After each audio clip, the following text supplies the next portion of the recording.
Good day, everyone. And today I would like to share something about this ceramic. Okay. Now let's look at the textbook.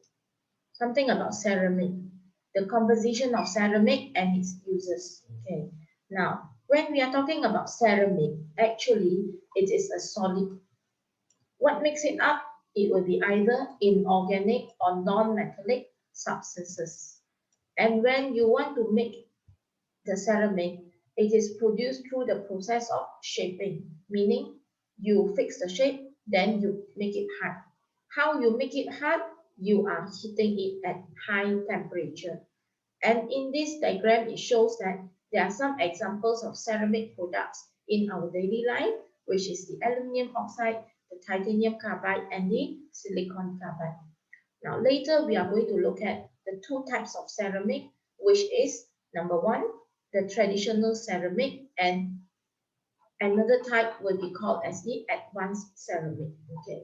Now, let's look at the basic properties of ceramic. All the ceramic are resistant to heat.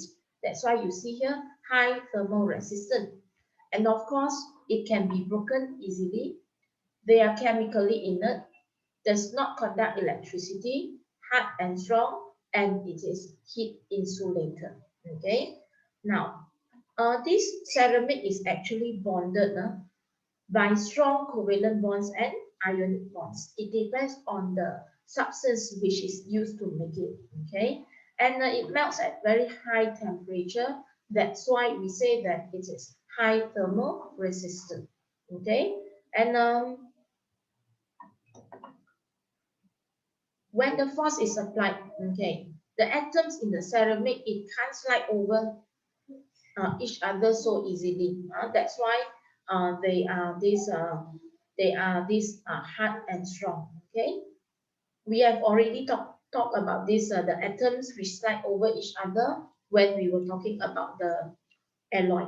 Okay, now we move on. The type of ceramic. It can be classified into two groups as how I mentioned just now. As what I mentioned, the traditional ceramic actually it is made up from clay. Made up from clay, huh? Clay. Now, one example of clay is the kaolin. And when you want to make this, let's say you want to make the pot, flower pot, you are going to mix the clay with water. You mold it, then after that, you heat it under high temperature at a furnace. And these are the examples of traditional ceramic. And what make the traditional ceramic to be differ from the advanced ceramic, which is the substance which is used to make it, which is the clay. Now let's look at this advanced ceramic. What is the substance which is used to make the advanced ceramic? It is the inorganic compounds. What are those compounds? It can be oxide, it can be the carbides, and also it can be the nitrides. From the three pictures just now, up here, you see, so the titanium carbide, the silicon carbide, and the aluminum oxide, actually they are the advanced ceramic. Now, advanced ceramic has high resistance to heat and abrasion.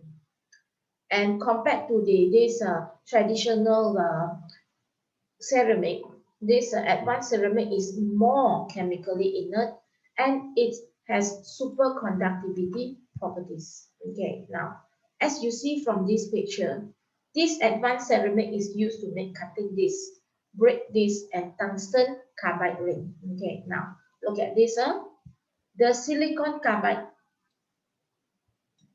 is the substance which is used to make cutting discs. Why? Because it is strong and it is hard. Okay, next. This silicon carbide also, it is used to make the brake disc. Reason why? Again, we go back to our this characteristic or the properties of this ceramic, which is it withstand thermal shocks and it also has high resistance to heat. Now the tungsten ring, tungsten carbide ring is another example where it is hard and resistant to abrasion. Okay, this is ceramic. And because of the good properties of ceramic, it is used widely in our daily life. What are the examples? In the medicine field, okay, it is used for dental implants. What is used? It is the zirconia. Alumina ceramic is used to make knee bones, okay, knee bones, synthetic one.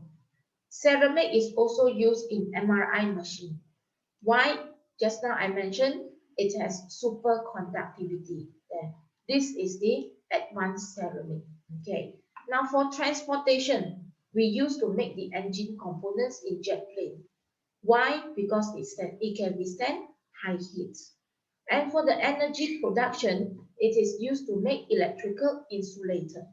Okay, especially in the high voltage area at the power station. And if you see your plugs at your motorcycle or your car, it has also ceramic there. Okay, so these are some examples of the use of ceramic in our daily life. Okay, I hope you can do the part on the ceramic, and I'll see you soon for the last part of the chapter, which is about the composite material. Thank you and see you again. Bye.